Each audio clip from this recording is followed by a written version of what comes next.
using MuGam-GFP in Escherichia coli. So for a bit of overview, first we're going to go over what double-strand DNA breakage and what MuGam-GFP is. Then we're going to look at preservatives and agrochemicals and one of our compounds that we're testing, sodium sulfite. Then we're going to look at our experimental methods and the resulting data. And then another compound we are actively testing called glyphosate. And then we are going to look at conclusions and future steps and end with acknowledgements. Double-stranded DNA breaks, or DSBs, are the breakage of the DNA strands. Both the strands in the DNA is double helical structure. DSBs can be caused by ionizing radiation, radioactive material, oxidative stress, damage, and also the introduction of certain chemicals. DSBs are the most impactful and dangerous kind of DNA breakage because they destroy both strands of the structure in comparison to just one. Because of this, DSBs carry increased risk of mutations leading to DNA-based diseases such as cancer. Through the usage of our lab advisor, Dr. Shee's MuGam-GFP, we can visualize these double-stranded breaks. MuGam-GFP is a fusion protein of green fluorescent protein, a double-stranded DNA binding protein, and the GAM protein, which is an N-binding protein that was cloned by Dr. Shee into a bacterial strain. Green fluorescent protein, or GFP, refers to a chemical that glows under the microscope. The E. coli bacterial strain, SMR14350, is the strain that has MuGam-GFP created in Dr. Shee's paper. MuGam-GFP can be induced to the doxycycline tetracycline-inducible BN25 promoter. Prior to the synthesizing of MuGam-GFP, the methods of locating double-stranded breaks are much less specific and more ambiguous. However, the introduction of this protein complex allows us to visualize these double-stranded breaks through green fluorescent foci.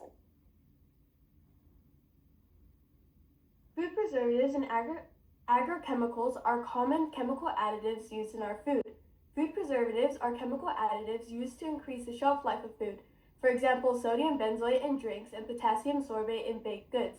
Agrochemicals refer to any kind of chemical used to increase crop productivity, for example, things such as fertilizers, pesticides, and herbicides.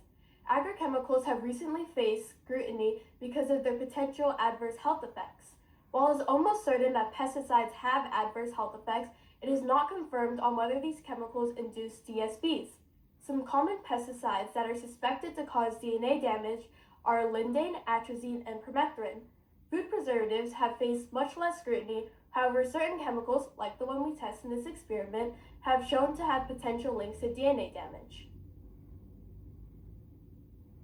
As a reference, in current news, agrochemicals, like glyphosate, are currently facing criticism at a judiciary level.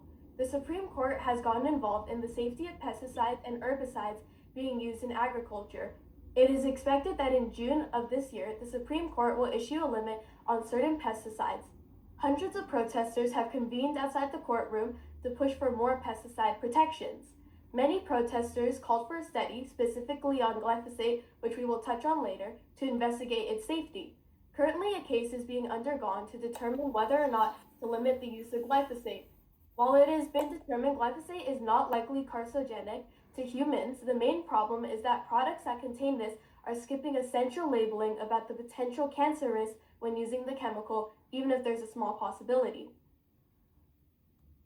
Transitioning back to our project, after an assay of dozens of potential chemicals, we picked sodium sulfate as our select compound for this experiment. Sodium sulfate is a common food preservative used in dried fruit, vegetables, shrimp, and condiments. As said before, our select preservative, sodium sulfite, has faced some scrutiny from studies by Meng et al. In this study, it was found that sodium sulfite created DNA damage in mice cells. However, the study did not find if this DNA damage was DSB specifically, and lacked the direct imaging evidence that we found in our experiment. So in our experiment, we inoculated an overnight culture of the bacterial strain SMR14350. We then made a tetracycline stock solution of 200,000 nanograms per milliliter and a sodium sulfite stock solution at 100 millimolar.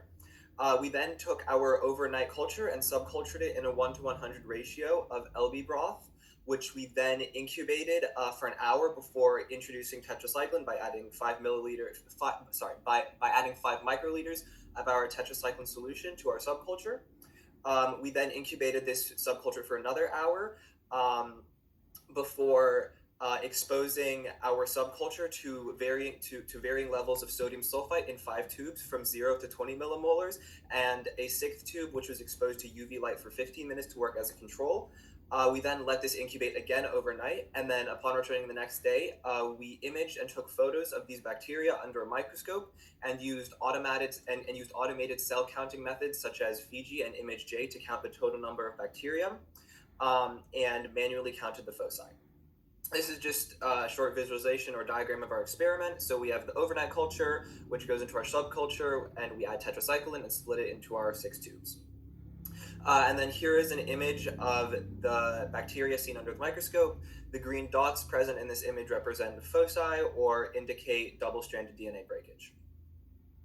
So our data gave us this trend that as the concentration of sodium sulfite increased, so did both the concentration of total foci per cell count and the ratio of cells with foci to cell count.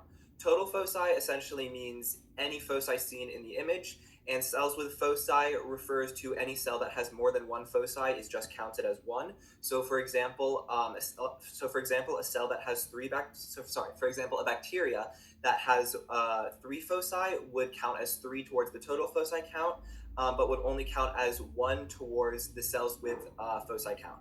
As we can see, the trend starts off slow in the lower concentrations, however significantly increases in the 20 millimolar concentration, indicating that the level of DSPs that are induced is the statistical difference is less significant at lower concentrations than at higher concentrations.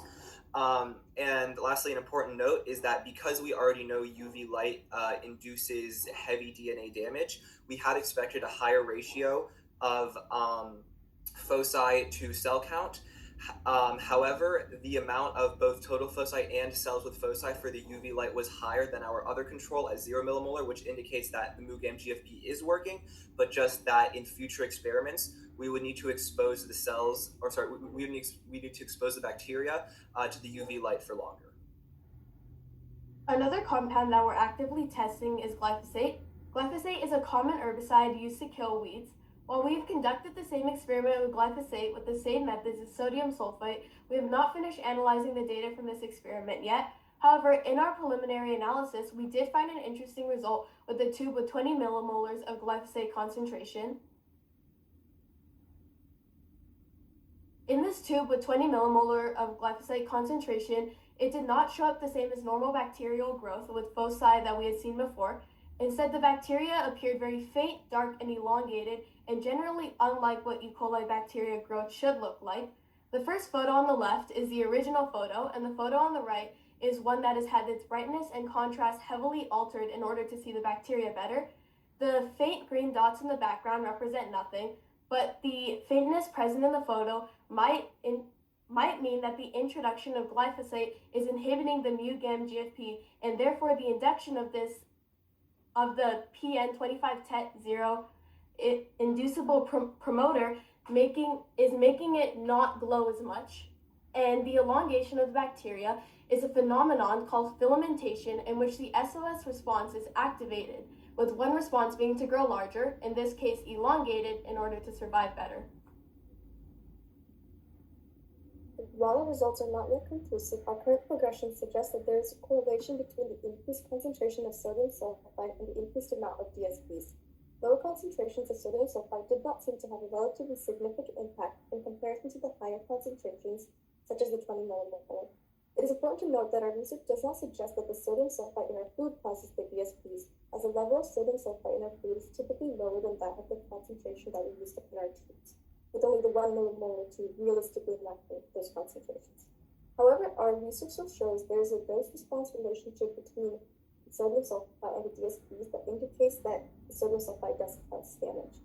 Another conclusion from our research is that high levels of glyphosate, much higher than used in pesticides, seem to both inhibit the expression of the MuGam-GFP and trigger an acid response and fermentation of the bacteria. Our future steps are to repeat both the sodium sulfite and glyphosate experiments several times. We're especially interested in understanding why and how the glyphosate caused the irregular shape of the bacteria, and finding this irregular bacteria shape is repeatable. In addition, we wish to conduct more experiments looking into how introducing tetracycline and our select compound at different times will affect the results. For example, inducing them 30 minutes or 2 hours before the cell culture. We also hope to test more common food additives and similar methods in the future. So these are our sources. And then we thank ASDRP for providing facilities, equipment, and chemicals. We thank our lab advisor, Dr. Shee, and we thank our other lab members who helped us on this project, who could not present with us today, and we thank all of you for listening. Thank you.